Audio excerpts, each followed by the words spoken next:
One thing that keeps me puzzled, despite having studied finance and economics at the world's best universities, the following question remains unanswered.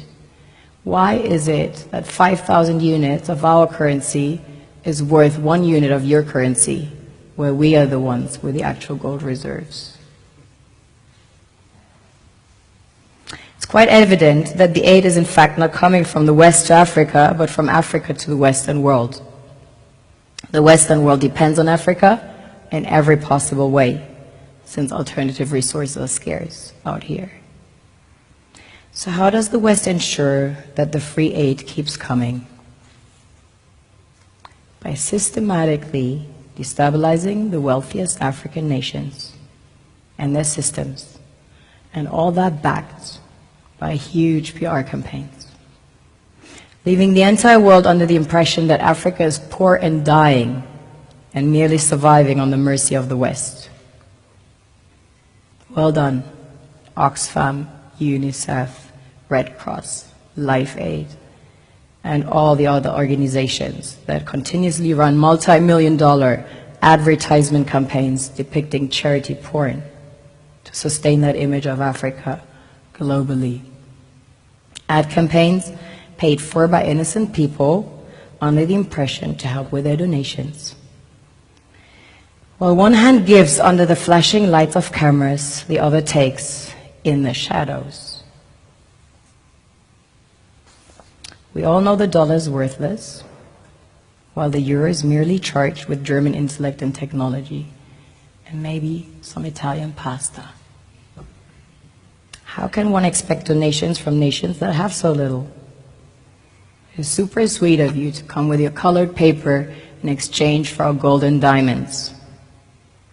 But instead, you should come empty-handed, filled with integrity and honor.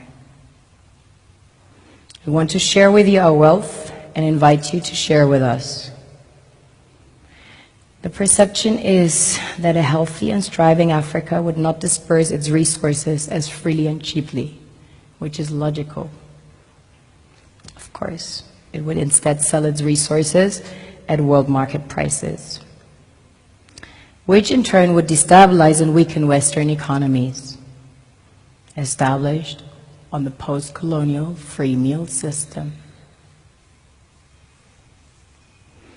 Last year, the IMF reports that 6 out of 10 of the world's fastest growing economies are in Africa, measured by their GDP growth. The French Treasury, for example, is receiving about $500 billion year in, year out, in foreign exchange reserves from African countries based on colonial debt they forced them to pay.